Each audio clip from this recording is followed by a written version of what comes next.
ตั้งน้ำทุกคนเข้าก็หายขึ้นแล้วสิพอซอยแล้ว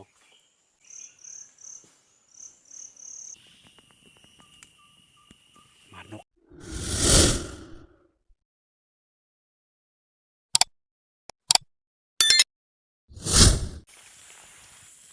กราบทักทายสบายดีอีกเช่นเคยพบกับบ่าวบุทันบ้านนาอีกตอนนี้ก็ไปหาลัดแรงให้บุญทำไปก่อนแล้ว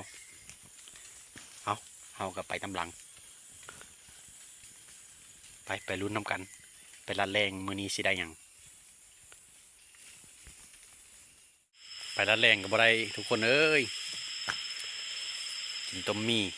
ไปลัดแรงกับบ่ได้กินต้มมี่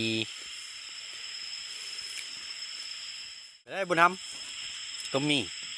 แซ่บแซ่บอร่อยกินใจ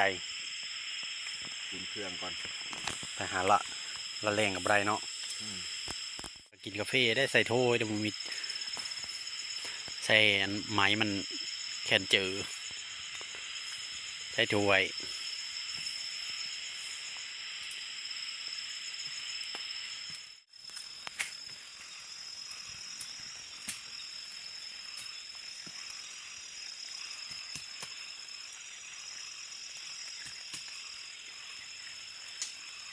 มันเล็ดเอาไปตรงข้าวไปตรงได้เลยขึ้นพุ่งเลยเอาเกมที่เขาโกนมันอยู่ฮั่นนู่เส้นไฟแห้งพุ่งเล็ดเอาไปตรงข้าวไปตรงขึ้นนะบ้านโอ้โหข้าวไปตรงง่ายอยู่แล้วนะโอ้ดึงโอ้จะเอาไปมันกินง่ายเลยหาเบิ่งได้ยาก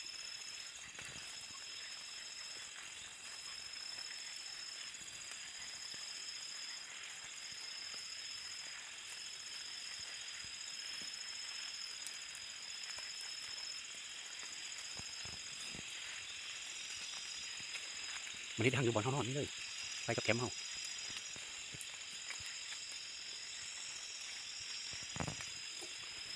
แถวบ่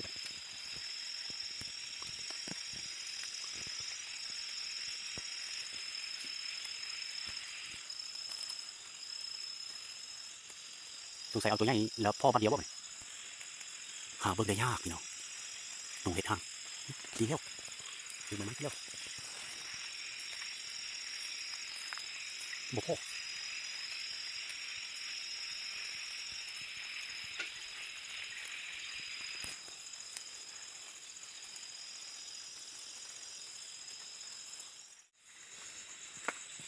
เขาเอิ้นว่าอย่างนี้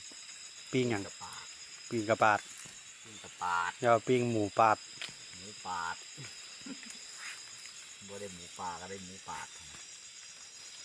หนูได้เอาไว้ละเอาละเอาแล้วสีไว้เป็นบะนาว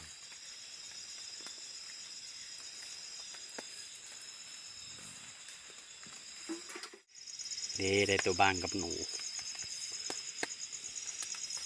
แล้วก็ปาดกระปาดหาหมูป่ากับบ่ได้พอแต่กระปาดไม่เป็นหมูวายมั้งได้แต่หนูวายเอาไม่เป็นหมูวายได้ชำไรก็เอา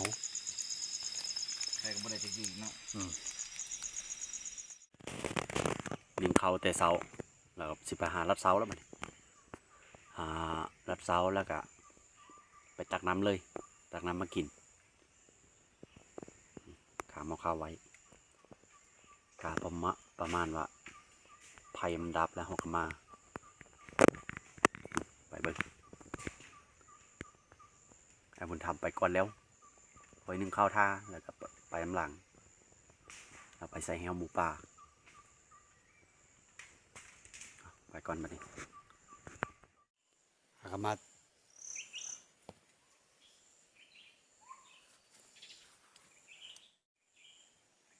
าแต่ตั้งน้ำทุกคนเข้าก็หายขึ้นแล้วสิพอซอยแล้วเอาเกมเฮ็ดอยู่เฮ็ดกิน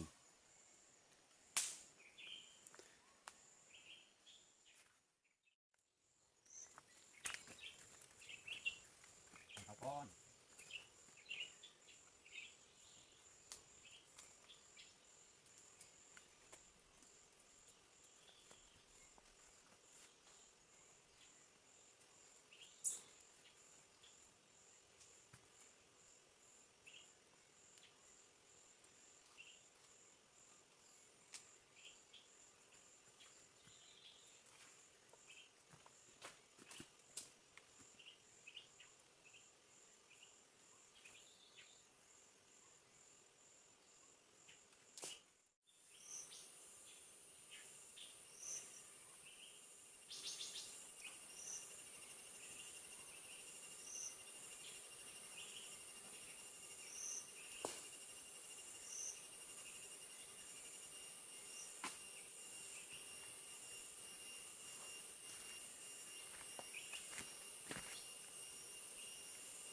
ำลังอุ่นๆ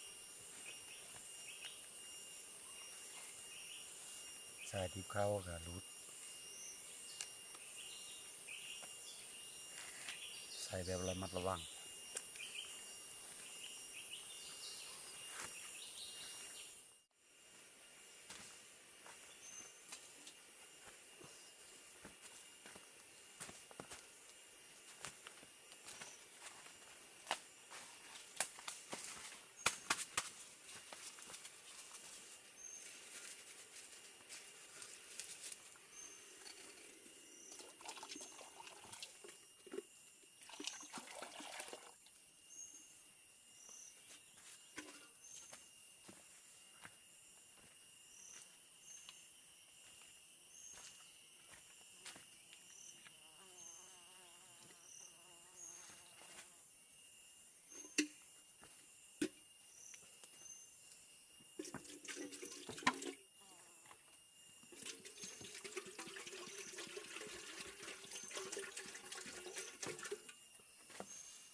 หนูแล้วก็บ้างเมื่อคืนนี้นี่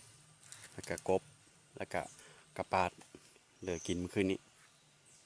การเมื่อคืนนี้บ่ได้หลายได้น้อยๆนี่ต้มน้ำไว้กินกาแฟ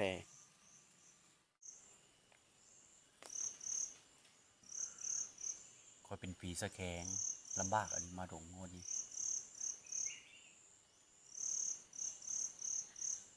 บีบแต่บีบนะบีบน้ำหนองออกบักกะหลายยาแก้แพ้ก็บ่มีแต่ยานวดกับอันเบตาดิน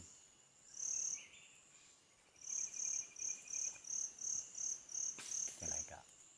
อดใจสู้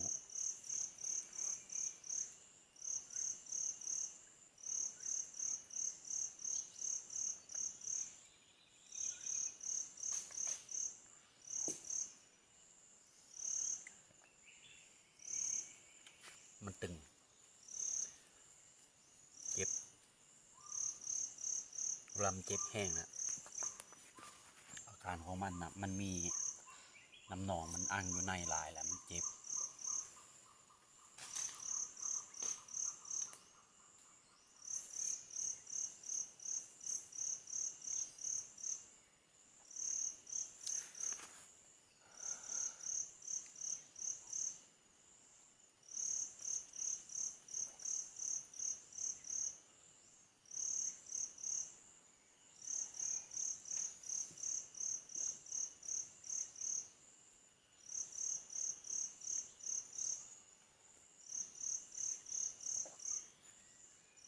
เขานึ่งอย่างไว้แล้วก็ไปเลาะป่ามึงจังหน่อยถ้าประมาณ 12 โมงจะมากินข้าวเอากินกาแฟนี่อยู่ได้อยู่ดอกเมื่อทำมาเมื่อวานนี้ก็ประมาณ12 โมงนี่ก็ต้องมา12 โมงเอาไปหาเลาะเบิ่งก่อนมาสิมานบ่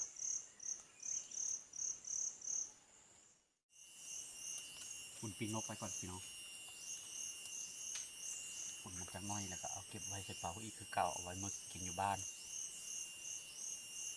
เอาไว้มือสู่คนทางบ้านให้ได้กินเราไว้สิปิ้งบ้างกับหนูไว้แล้วเฮาสิเฮ็ดกินกบบาดอ้ายบุญธรรมมา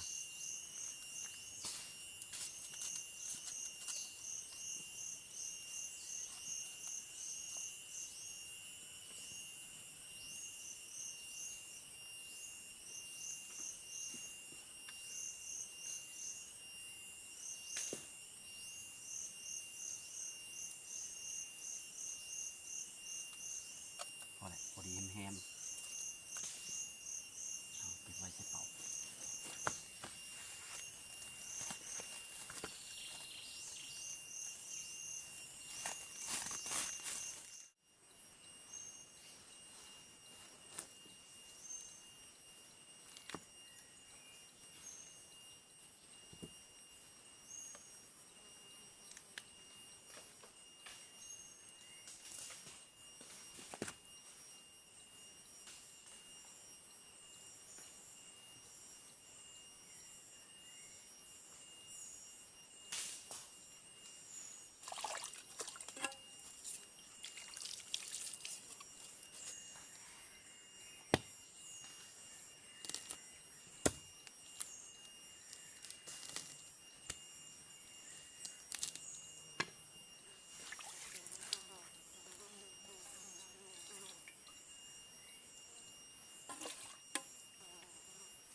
นี่หอมโพนเลยครับบัง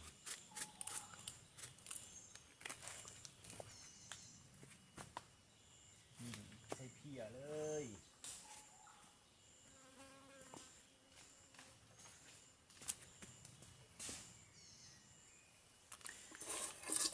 ใส่เพียบางเลย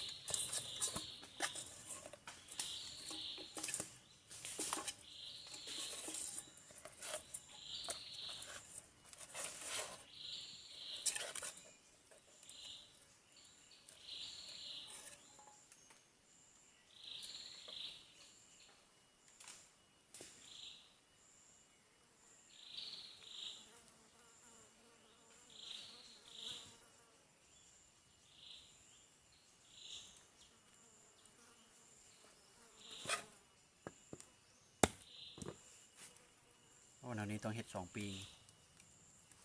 บางกับบางหนูกับหนูมันสิขม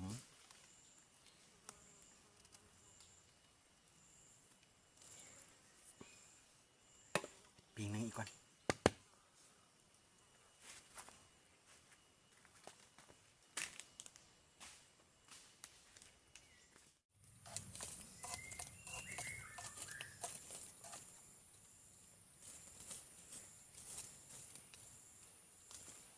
ตอนนี้เปียงไว้เมื่อลาบอยู่บ้านบางน้อยซื้อศีลมาขันบ่มีนะบ่มีบางหลายซื้อศีลมาแต่ตลาดชิ้นอย่างใดแต่บ่ให้เป็นชิ้นหมูเอาศีลควายมาป่นกับเพียบางแห้งเซฟสุดยอดเลยสิบอกให้ความเซฟเป็นบ้างเบิด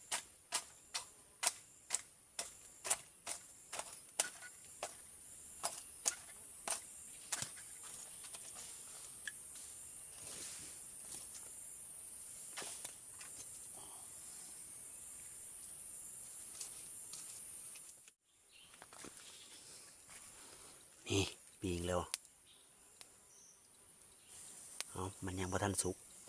ปามันให้แม่มคักๆก่อน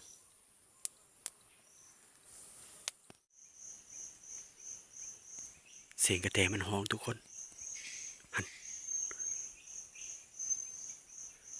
มันฮ้องอยู่ในพุ่น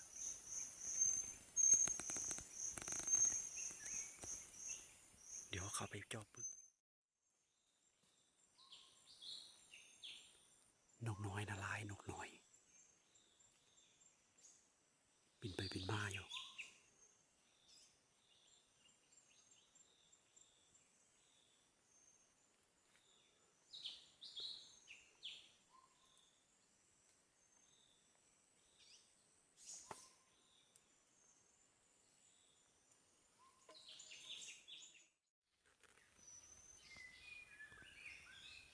นกมันมาแล้ว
มาแล้วทุกคน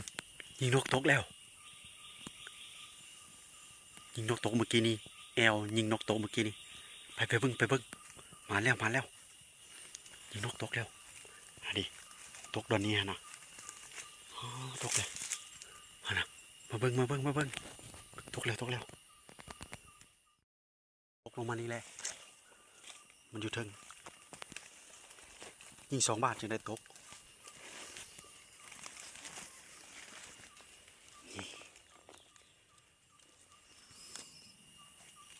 ใหญ่เติบมาแล้วมานกแล้วได้ทั้งกระเล่นและก็นกเอียงวะเขาเอิ้นบ่ฮู้จักมานใส่สูตรนี้เด้อกันยุ่งได้ผลระวังทอมันเข้าดอนนั้นระวังเฮาตานี่ถ้ามันปิวมาเฮากะเอาลมปากเป่าฟุบเอารักษาแต่โดนนี้ได้ผล เพราะว่าการอดทนสูงยุ่งหลายพี่น้องมาฮอดแคมป์ไปที่เรียบร้อยไอ้มูทำมาฮอดก่อนเราเฮ็ดกินบางทีค่อยปีงกันแหละมาฮอดก่อนค่อยมาตำหลังได้นก2 โตนี่นกในนกตัวหนึ่งกับกันเล่นน้อยตัวหนึงแต่ละเช้าเกมกินข้าวบ่นี่กินข้าวแล้วก็ชิมเมื่อได้หลายบ่ไอ้มูทำ บ่หมานจักโตลุยตุง ลุยตุงมื้อนี่ กิน ทับใส่กระหอกบาทหนึงบ่ถือ กินข้าวแล้วก็เมื่อเนาะ เขากลับบ้านส่วนบาง ใส่เพียบ่ ใส่หมด นอนบ้านไปนที่เรียบร้อยฝนตกมาลำทางค้ำปึ๊บหากกินข้าวกินน้ำแล้วมาวันนี้กับคลิปนี้ก็จบเพียงเท่านี้เนาะขอบใจที่เข้ามาเบิ่งเด้อกดติดตามกดกระดิ่งแจ้งเตือนให้แน่เพื่อเป็นกำลังใจเฮ็ดคลิปต่อไปเอาบ๊ายบาย